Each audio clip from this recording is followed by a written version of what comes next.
My spouse leads a prestigious department. You barely have a middle school education.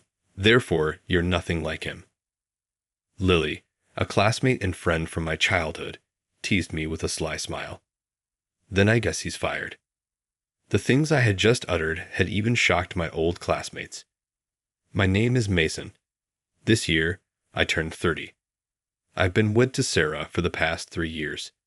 Sarah is soft and compassionate, and we enjoy a great marriage and a calm home life together. I once came into a beautiful envelope when I was at home checking the mail. I recognized the sender as Lily, a friend from middle school who I hadn't spoken to in over a decade. An invitation to our middle school reunion was inside in the envelope. Why now, after all this time? I was perplexed, but I also decided to go since I wanted to see everyone again. The reunion day finally arrived. After Sarah assisted me in choosing a suit, I went to the location. It was a standing buffet-style party, and people were mixing freely when I got there. I was enjoying the food and greeting a few folks when Lily, the reunion's organizer, came over to me. She scornfully said, "Oh, look at this dull group," with obvious mockery. Just a bunch of poor people. In class, I was never the kind to stick out. Mason, a long time has passed. Lily addressed me in a sarcastic and contemptuous manner. I was concerned, wondering what you were doing and where you were. Lily said, "We used to live close by and be buddies in our early years. I'm getting married soon, so I gathered everyone here today to share the news." "Well, congrats," I replied. "My spouse leads a prestigious department. You barely have a middle school education. Therefore, you're nothing like him." Lily scoffed once more. Her remarks were astounding, yet I genuinely applauded her without wanting to start a commotion. Those in our immediate vicinity also congratulated us. Satisfied, Lily carried on speaking. "I sincerely hope that everyone will be there for my wedding. There will be a lot of visitors on my husband's side because he is expected to take over his family's business following the wedding. I want all of my middle school classmates to come as his guests because of this." As she talked, she distributed wedding invites. Despite everyone's clear desire for her to flaunt herself, nobody spoke up or accepted the invites. Lily purposefully underlined the word childhood friends, saying, "You're coming, of course, after all, we were." My mother and Lily's mother were reportedly close friends in school. But when I was in the 3rd grade, my mother passed away, and my father, who made machine parts in a factory, raised me. At that point, everything altered. My life altered drastically after my mother passed away, and my father attempted to use drink and gambling to hide his loneliness. We had no choice but to sell our home and relocate into a dilapidated flat.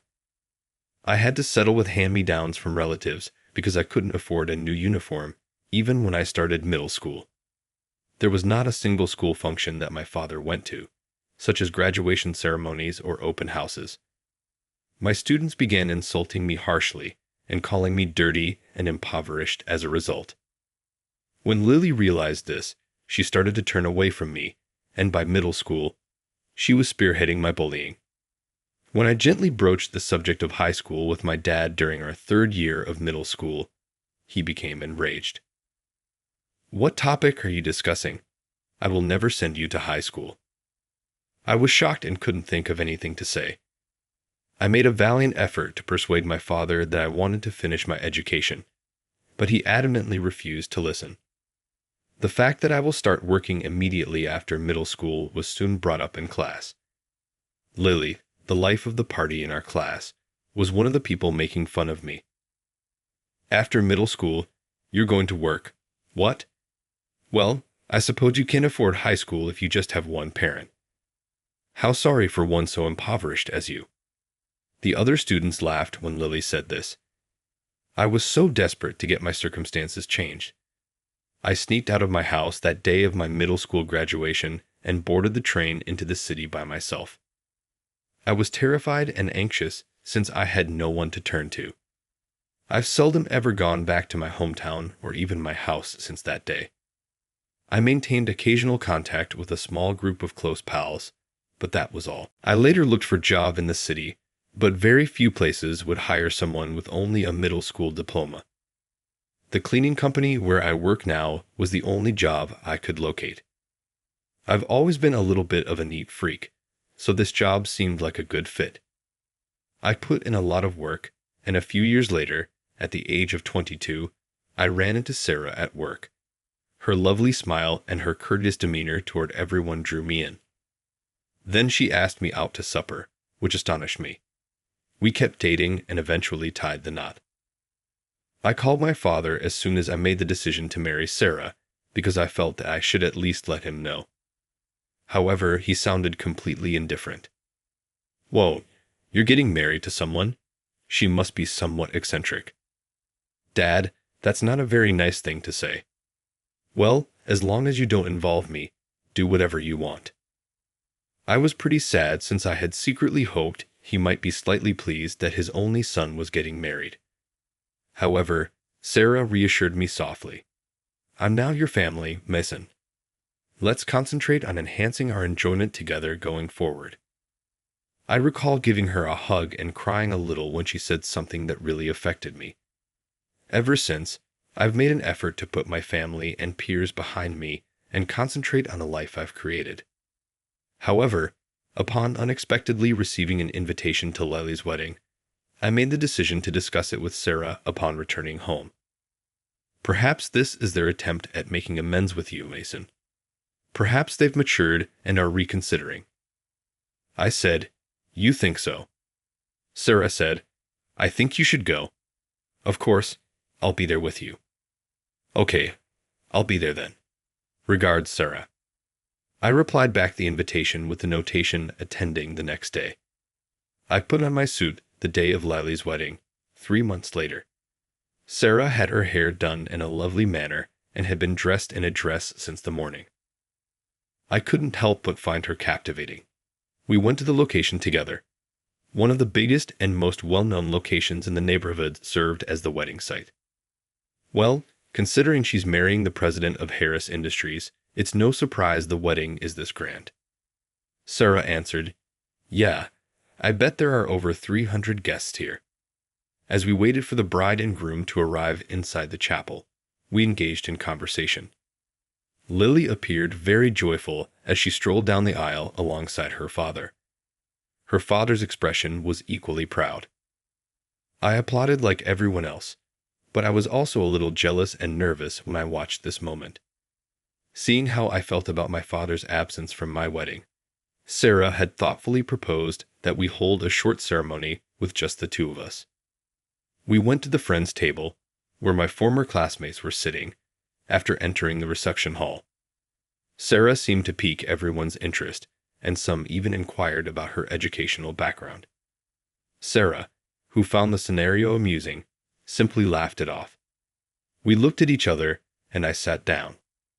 After that, the reception started.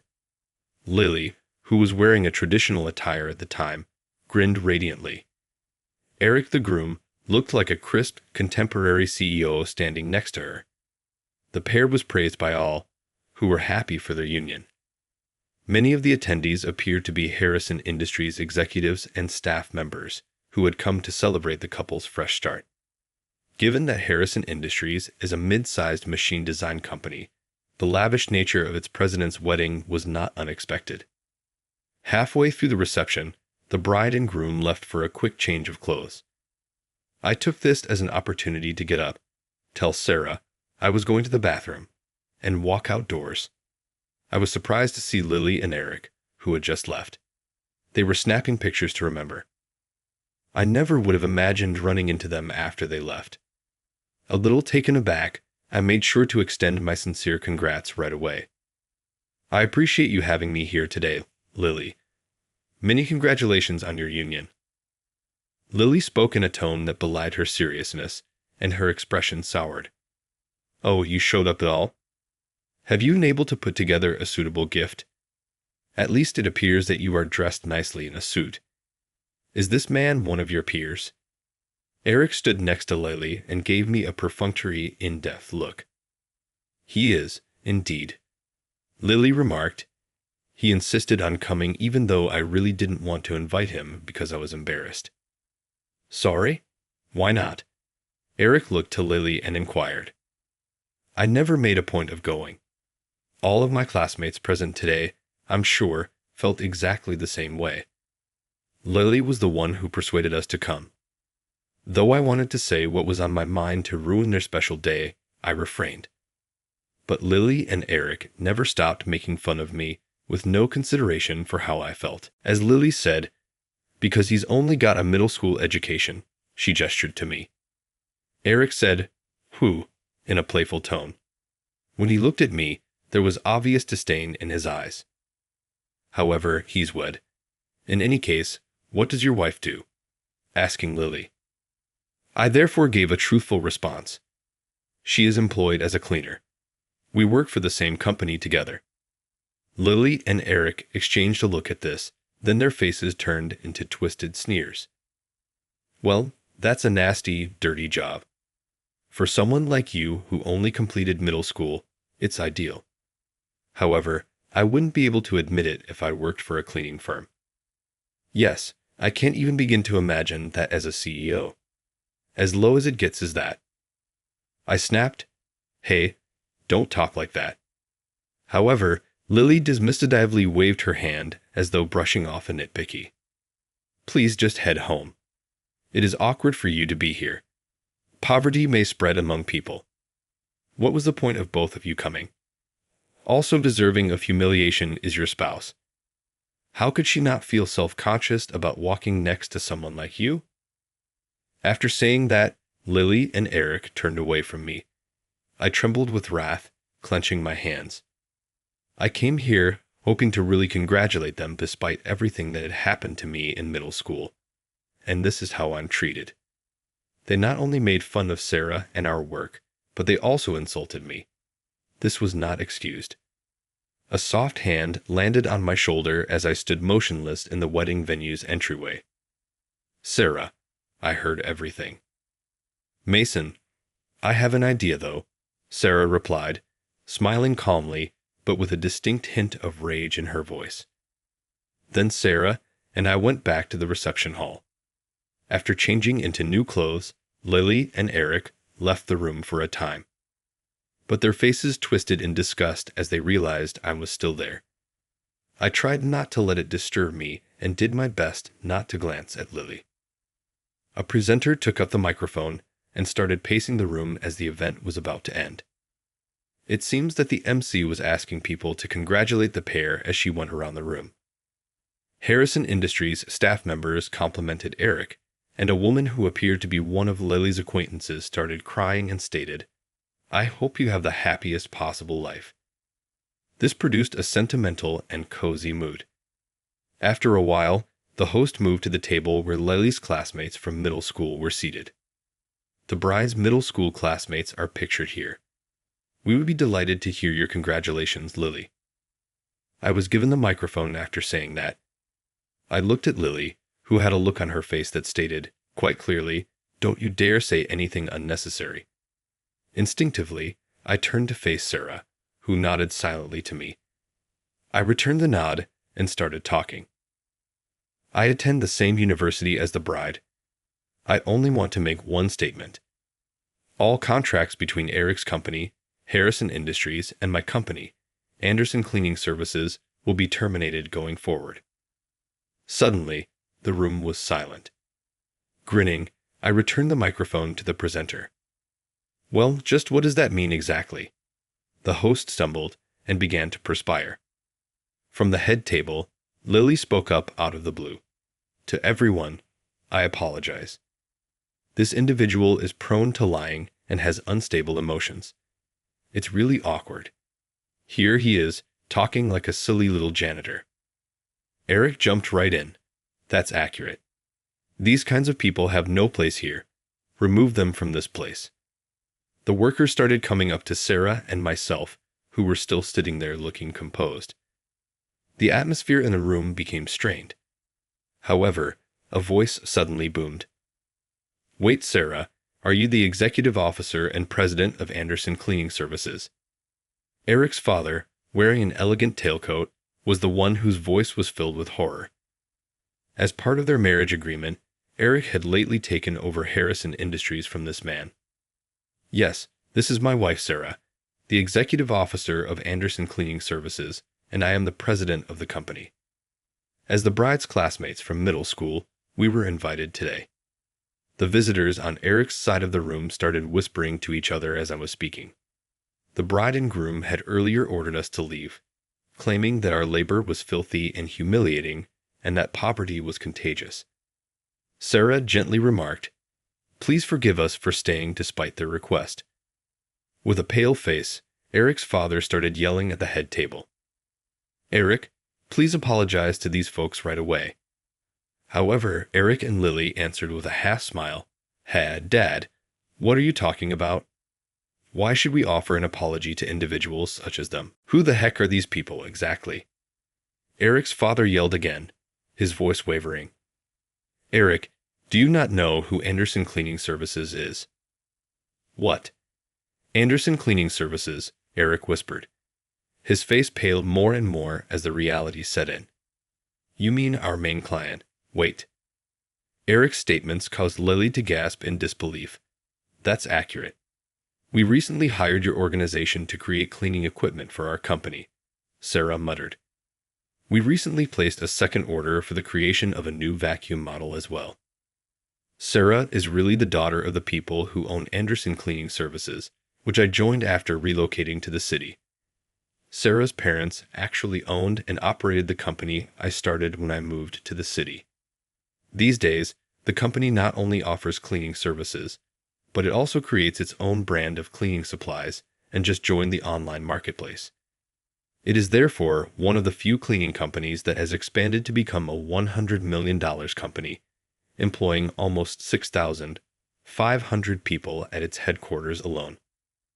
I started from the bottom and worked my way up, helping to create popular cleaning products that led to my promotion to head of product planning at the headquarters. I met Sarah there, and we finally tied the knot. Even though Sarah and her family were aware of my limited education, they extended a warm welcome to me. My desire to return the favor made me throw myself into my task. I was supposed to succeed Sarah's father as business president when he retired last year. Do you have any idea how much money we would lose if we lost our contract with Anderson Cleaning Services? Eric's father screamed at his kid, who was shaking uncontrollably, his face now a beet red. Something similar to this. I was ignorant of this. That's because, after taking over the business, you didn't treat your responsibilities with respect. You've even forgotten a significant client's face. I never should have given you control of the company. Taking Eric by the collar, Eric's father stormed up to the head table and dragged him over to where we were. Then he pulled Eric down hard, forcing him to bow. "Please accept my apology. I implore you to pardon me." Eric's father bowed next to his son and said, "We cannot afford to lose such a critical project that our company's future depends on." "I apologize sincerely. Please pardon me." Eric bowed too and started to perspire heavily, dropping droplets of sweat to the ground. Sarah turned to face me as I watched this scene. "Mason, what are your plans for that? He's been let go. Clearly, he is unfit to serve as president." My former classmates gasped when I said this because they had no idea how much power I actually held. In a panic, Eric's father interrupted. "Naturally, I made a mistake by entrusting him with the business. I'm not going to forgive him. I made a mistake by ordering fresh merchandise as a wedding present." The visitors of Harrison Industries let forth cries of shock. I even witnessed Ryan, the sales director, pass out in a panic attack. I made the decision to place a sizable order with Harrison Industries for new items after learning at the reunion that Lily was getting married to the president of the company. I really thought Lily wanted to make up with me, so I accepted her invitation to the wedding, but she completely betrayed my expectations. Lily, who had been observing the scene with a puzzled expression, became enraged and yelled at me. "Why do you think you were speaking in such a manner? Whichever position you hold, vice president, or president. Lily has to worry more about herself, I shot back, giving her a scowl. Harrison Industries will incur huge losses if we close our doors. You might not be able to live the opulent life you were boasting about as a wife staying at home. Lily's face became white as she at last comprehended how serious things were. Mason, let's go. I wrapped my arm around Sarah's shoulder and left the room, with Sarah, Eric, and his father still wrestling on the floor, and Lily standing motionless, her face pale. We did, in fact, end our contracts with Harrison Industries after that. As a result, the business sustained significant financial losses, and Eric lost his presidency in order to accept accountability. Eric lost everything, including his wealth and reputation, after his father disowned him. After their disagreements became regular, it appears that Eric and Lily decided to get a divorce because they had nothing left to cling on to. After her family abandoned her and she had no one else to turn to, Lily is said to be living alone and working in the nightlife business. We have carried on living in harmony. We recently became parents to a gorgeous baby boy. Since then, Sarah and her family have been smitten with him. They are ecstatic. I'm so happy that I met you, Sarah, I said. I used to feel like I had given up on life. I sincerely appreciate my younger self for acting on that day when I boarded the train, urgently looking for somewhere to belong, despite my fear. In the near future, if it's all right with you, I'd like you to visit my father's cemetery as well as my mother's. Sarah nodded and gave me a nice grin when I stated this quietly. Of course. I'm going to start cherishing every day and defend my family and the business we've created together.